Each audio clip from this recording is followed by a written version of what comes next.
നാളത്തെ തിരഞ്ഞെടുപ്പിന് മുന്നോടിയായിട്ടുള്ള അന്തിമ ഒരുക്കങ്ങളിലാണ് വിവിധ മുന്നണികളും നേതൃത്വങ്ങളും. നമ്മളിപ്പോൾ ഉള്ളത് നാദാപുരം നിയോജക മണ്ഡലം തെരഞ്ഞെടുപ്പ് കമ്മിറ്റി ഓഫീസിലാണ്.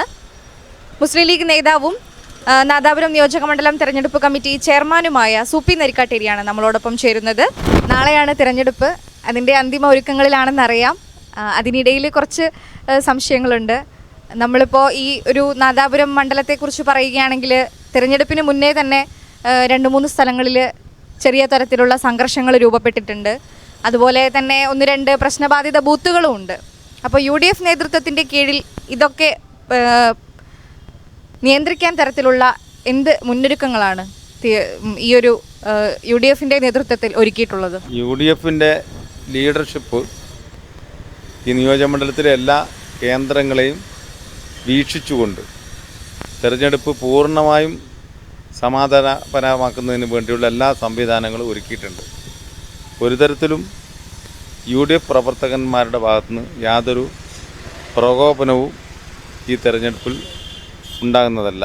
KM അഭിജിത്തിനെ പോലെ ഒരു ശക്തനായ ഒരു സ്ഥാനാർത്ഥിയെ വെച്ച് തന്നെയാണ് നാദാപുരം നിയോജക മണ്ഡലം കയ്യിലാക്കാൻ ഇത്തവണ UDF ശ്രമിക്കുന്നത്.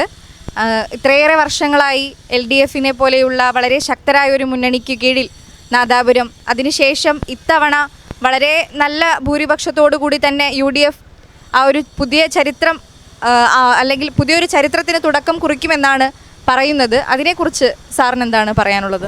ഈ നിയോജക മണ്ഡലം യഥാർത്ഥത്തിൽ ഒരു UDF മണ്ഡലമാണ്. ചില കാരണങ്ങൾ കൊണ്ട് പലപ്പോഴായി UDF നഷ്ടപ്പെട്ടു പോയ ഒരു നിയോജക മണ്ഡലമാണ്. എന്നാൽ ഈ തവണ എല്ലാം കൊണ്ടും UDFന് അനുകൂലമാണ്. ഒന്ന്, ഭരണവിരുദ്ധ വികാരമുണ്ട്. രണ്ടാമതായി ഈ നിയോജക മണ്ഡലത്തിൻ്റെ വികസനം കഴിഞ്ഞ നൂറ്റാണ്ടിലധികമായി ഈ മണ്ഡലത്തിലെ ഒരു ഈർക്കിളി പാർട്ടിയാണ് ഈ മണ്ഡലത്തെ പ്രതിനിധാനം ചെയ്യുന്നത്. അതുകൊണ്ട് തന്നെ നാദാപുരം നിയോജക മണ്ഡലത്തിൻ്റെ സമഗ്ര വികസനത്തിന് ഒരു മിഷനോ അല്ലെങ്കിൽ വിഷനോ ഇല്ലാത്തതുകൊണ്ട് തന്നെ അഭിജിത്തിനെ പോലുള്ള ഒരു സ്ഥാനാർത്ഥി ഇവിടെ മത്സരിച്ച് ജയിച്ചു കഴിഞ്ഞാൽ അവികസിതമായ ഈ നിയോജക മണ്ഡലത്തിൻ്റെ സമഗ്രമായ വികസനത്തിന് പുതിയ പദ്ധതികൾ വരും എന്ന ജനങ്ങളുടെ ഒരു പ്രതീക്ഷ തീർച്ചയായും ഐക്യജനാധിപത്യ മുന്നണിക്ക് അനുകൂലമാണ് എന്നതിൽ യാതൊരു സംശയമില്ല. നിരവധി വികസന പ്രവർത്തനങ്ങളാണ്, അതേപോലെ പ്രതീക്ഷകളാണ് ഇത്തവണത്തെ സ്ഥാനാർത്ഥി ജനങ്ങൾക്ക് മുൻപിൽ, വോട്ടർമാർക്ക് മുന്നിൽ നൽകിയിരിക്കുന്നത്. അതിനെക്കുറിച്ച് എന്താണ് പറയാനുള്ളത്? ഞാൻ പറഞ്ഞല്ലോ, അദ്ദേഹത്തിന് ഒരു കാഴ്ചപ്പാടുണ്ട്. ഒരു ചെറുപ്പക്കാരൻ എന്നതിലപ്പുറം ഈ സംസ്ഥാന ലെവലിൽ KSUവിൻ്റെ സംസ്ഥാന പ്രസിഡൻ്റായും അതേപോലെ യൂത്ത് കോൺഗ്രസിൻ്റെ ദേശീയ ജനറൽ സെക്രട്ടറി ആയിട്ടൊക്കെ പ്രവർത്തിക്കുന്ന അഭിജിത്തിന് ഈ മണ്ഡലത്തിനെ പറ്റി ഒരു ധാരണയുണ്ട്.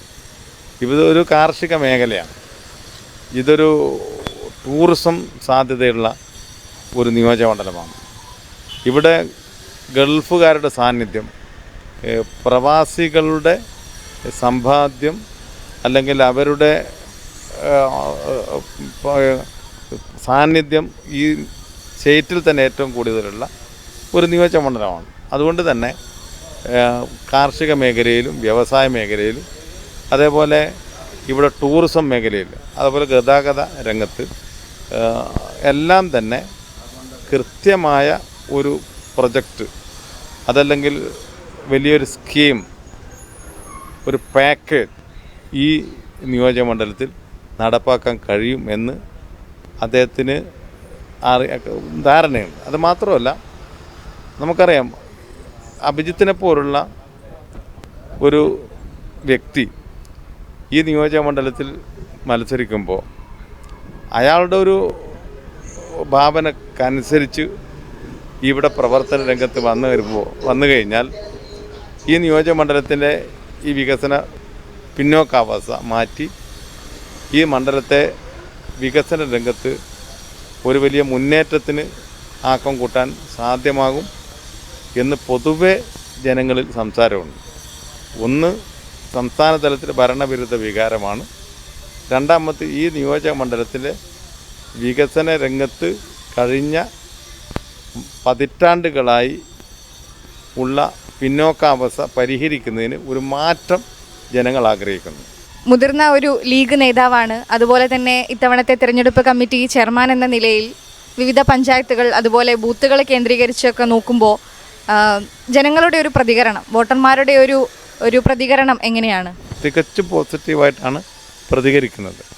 ഞാൻ നേരത്തെ പറഞ്ഞ പോലെ ഒരു മാറ്റം ഉണ്ടാകണം എന്ന് ജനങ്ങൾ ആഗ്രഹിക്കുന്നു. എല്ലാ ഇടങ്ങളിലും UDF അനുകൂലമായ, അഭിജിത്തിന് അനുകൂലമായ പ്രതികരണമുണ്ട്. കേരളത്തിലെ എല്ലാ നിയോജക മണ്ഡലങ്ങളെ ഉൾപ്പെടുത്തി നോക്കുകയാണെങ്കിൽ വളരെ ഒരു പ്രതീക്ഷ അർപ്പിക്കുന്ന ഒരു മണ്ഡലം കൂടിയാണ് നാദാപുരം നിയോജക മണ്ഡലം. അഭിജിത്തിനെ പോലെ വളരെ കരുത്തനായ ഒരു സ്ഥാനാർത്ഥി, KSUവിൻ്റെ ഒരു നേതാവൊക്കെ ഒരുപാട് സമരമുഖങ്ങളിൽ അദ്ദേഹം പ്രവർത്തിച്ചിട്ടുണ്ട്. അങ്ങനെ ഒരു നേതാവിനെ, ഒരു വ്യക്തിയെ സ്ഥാനാർത്ഥിയായി നിർണ്ണയിക്കുന്ന സമയത്ത് എന്തെങ്കിലും തരത്തിലുള്ള ഒരു ആശങ്കയോ അല്ലെങ്കിൽ ഒരു കൺഫ്യൂഷനോ ഉണ്ടായിരുന്നോ? സ്ഥാനാർത്ഥി നിർണയം ഫൈനലാകുന്നതിന് മുമ്പ് തന്നെ അഭിജിത്ത് സ്ഥാനാർത്ഥിയാകുമെന്ന ഊഹം ഉള്ള സമയത്ത് തന്നെ ഈ മണ്ഡലത്തിലെ എല്ലാ വിഭാഗം ജനങ്ങളും ഇരു കൈ നീട്ടി അദ്ദേഹത്തെ സ്വീകരിക്കാൻ തയ്യാറായിട്ടുണ്ട്.